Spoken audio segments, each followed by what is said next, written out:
बरेली से मौलाना शहाबुद्दीन रजवी के प्रयागराज महाकुंभ में होने जा रहे मेले में आने वाले श्रद्धालुओं पर पुष्प वर्षा के बयान पर भारतीय सूफी फाउंडेशन के राष्ट्रीय अध्यक्ष कशिश फारसी ने प्राइम टीवी से बातचीत की है। उन्होंने कहा, प्रयागराज कुंभ मेले की जमीन को वक्फ बोर्ड का बताने वाले शहाबुद्दीन रजवी पर अब साधु संतों द्वारा पुष्प वर्षा की अपील कर रहे हैं। दरअसल आपको बता दें कि वो इस बयान से अब पॉलिटिकल कफरारा अदा कर रहे हैं। 13 जनवरी से प्रयागराज में शुरू होने वाले ऐतिहासिक महाकुंभ की सरजमी को वक्फ बोर्ड का बताने वाले बरेलवी के शहाबुद्दीन रजवी के सुर इन दिनों बदलने हुए नजर आ रहे हैं। दरअसल उन्होंने एक स्टेटमेंट जारी किया है और उस स्टेटमेंट में उन्होंने कहा है कि प्रयागराज की सरजमी से जितने भी श्रद्धालु या संत साधु वहां से गुजरे, मुसलमानों को ये चाहिए कि उन पर पुष्प वर्षा करें। लेकिन ऐसे में जो स्टेटमेंट है, अलग अलग जो पॉलिटिकल पार्टी है उनके स्टेटमेंट तो अपनी जगह है, लेकिन जो मुस्लिम कम्युनिटी से जुड़े हुए लोग हैं वो इस बारे में क्या सोचते हैं। मेरे साथ भारतीय सूफी फाउंडेशन के राष्ट्रीय अध्यक्ष कशिश वारसी साहब है। कशिश वारसी साहब, बहुत बहुत इस्तकबाल, खैर मकदम आपका प्राइम टीवी इंडिया में। जिस तरीके से शहाबुद्दीन रजवी का स्टेटमेंट आया, उसे आप किस नजरिए से देखते हैं? पहली बात तो मैं ये कहूंगा, चलिए देर आया दुरुस्त आया, लेकिन जो पैगाम वो दे रहे हैं ये काम तो मुसलमान कर रहा है और आज से नहीं कर रहा है, काफी समय से कर रहा है। जब कांवड़ यात्रा निकलती है तो बहुत से जिलों के अंदर, पूरे देश के अंदर, हमारे प्रदेश के अंदर, मेरे खुद शहर जिला मुरादाबाद में, बरेली के अंदर, खुद उनके बरेली के अंदर और दिगर शहरों के अंदर बाकायदा मुसलमान कांवड़ यात्रियों को पुष्प की वर्षा करते हैं। ऐसे बयान उन्हें क्यों देने पड़े, दिए, मुसलमानों को बदनाम क्यों कराया, आज उन्हें ऐसा अपना यूटर्न क्यों लेना पड़ रहा है? अफसोस होता है ऐसे इससे मुसलमानों। पहले जो उन्होंने बयान दिया वक्फ की जमीन पर महाकुंभ की शुरुआत उन्होंने बताई, क्या उस बयान का जस्टिफाई कर रहे हैं वो? दरअसल मैं तो ये कहूंगा कि वो कफारा अदा करना चाह रहा है, लेकिन ऐसा कफारा अदा होता नहीं है। दरअसल अगर मौलाना खाली मदरसे में पढ़े हुए नहीं होते, तालीमी इदारों में पढ़े होते, तो ऐसा बयान, अच्छे तालीमी इदारे में पढ़े होते तो ऐसा बयान नहीं देते। उन्हें जिलाधिकारी का हक पता होता, उन्हें प्रदेश सरकार का हक पता होता, जिलाधिकारी की पावर्स क्या है उन्हें ये पता होती कि जब कोई आयोजन होता है तो उसके अंदर जिलाधिकारी को पावर होती है कि उस आयोजन के लिए वो उतनी जमीन का अधिग्रहण कर ले। उसके बाद कार्यक्रम समाप्त, अधिग्रहण खत्म। हमारे यहाँ पर मुरादाबाद के अंदर भी आयोजन होते हैं, प्रदर्शनी लगती है, स्कूलों, कई स्कूल कॉलेज लिए जाते हैं, बाद में छोड़ दिए जाते हैं।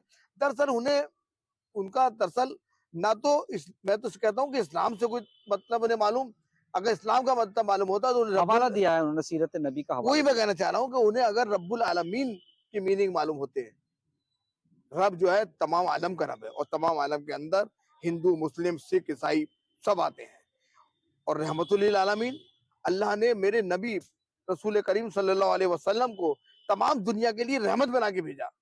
और जब, और तमाम आलम के लिए, और आलम के अंदर हिंदू भी आता है, मुसलमान भी आता है। खामो खामे अगर वो रहमतुल लिल आलमीन के मतलब को समझ गए होते तो आज उनके चक्कर में मुसलमान को बेइज्जत नहीं होना पड़ता। उनके इस बयान पर प्रयागराज के महाकुंभ से जो साधु संत हैं उनका भी रिएक्शन आया। उन्होंने बड़ी मतलब आश्चर्यजनक उन्होंने कहा कि एकदम से हृदय परिवर्तित किस तरीके से हो सकता है, कुछ दिन पहले इस तरह का बयान, स्टेटमेंट, और फिर एकदम पलटी। क्या लगता है आपको? देखिए, हर बाशऊर आदमी इस पे हैरत तो करेगा कि कल तक ये कुछ और बोल रहे थे, कल तक जबान में जहर था, आज अमृत कहां से आ गया, बताइए। दरअसल ऐसे धार्मिक लोगों को जो अपने आप को मजहब का ठेकेदार मानते हैं, मैं तो ये कहूंगा कि एक बार बोलने से पहले मौलाए कायनात के कौल पे अमल कर लेते, क्योंकि ये मौलाए कायनात की बात पे अमल ही नहीं करते।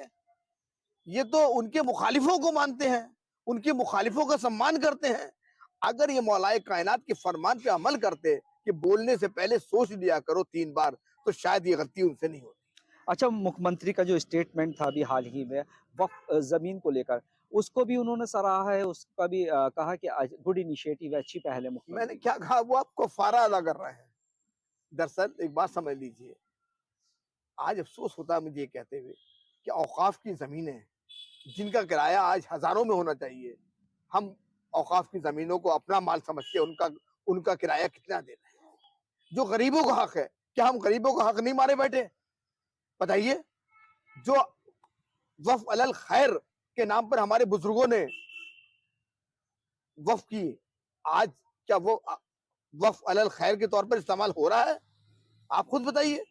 वाजिद साहब, आप खुद अंदाजा कीजिए कि जिन मकानों के किराए, जिन दुकानों के किराए आज बड़े पैमाने पे होने चाहिए, जहाँ पर औकाफ की जिम्मेदारी बनती थी कि वहाँ पर गरीब मुसलमानों के लिए स्कूल बनते, कॉलेज बनते, अस्पताल बनते, आज ये सब ना बनकर उस पे कब्जे हुए हुए हैं।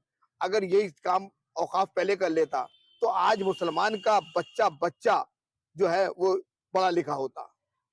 कशिश भाई, जिस तरीके से आपने कहा कि मौलाना शहाबुद्दीन रज़वी बरेलवी कफ़ारा अदा कर रहा है, आप इसका मतलब जानते हैं, मैं इसका मतलब जानता हूँ। कफ़ारे का असल में मतलब क्या होता है? सर अपनी गलती का एहसास करना मान लीजिए, और कफ़ारा उसे कहते हैं कि जब कोई गलती हो जाए तो फिर उसके बदले में कुछ दान किया जाए, कुछ बात मतलब कुछ काम किए जाए, वो उस इबादत को कफ़ारा कहते हैं। दरअसल अब वो सियासी कफ़ारा, ये तो सियासी कफ़ारा कहूँगा मैं कि सियासी कफ़ारा अदा कर रहे हैं। कफ़ारा तो अदा कर ही नहीं सकते। उन्होंने अपने ज़बान से ज़हर बोलकर मुसलमानों को बेइज़्ज़त करा ही दिया, बदनाम करा ही दिया। अगर ये ऐसा नहीं किया होता तो आज जो है ऐसे जो बयानात आ रहे हैं वो एक्शन का रिएक्शन तो दिखा जा रहा है। तमाम देश के मुसलमान ने उनके बयान को कंडेम किया। ऐसा मौका नहीं आता और आज उन्हें यू टर्न नहीं लेना पड़ता। तो ये थे हमारे साथ भारतीय सूफी फाउंडेशन के राष्ट्रीय अध्यक्ष कशिश फारसी साहब। उन्होंने कहा कि ये जो बयान था मौलाना शहाबुद्दीन रज़वी बरेलवी का, ये निजी बयान था और वो कहीं ना कहीं पॉलिटिकल कफ़ारा इसका अदा कर रहा है। कैमरा पर्सन जिशान के साथ में अब्दुल वाजिद, प्राइम टीवी, मुरादाबाद।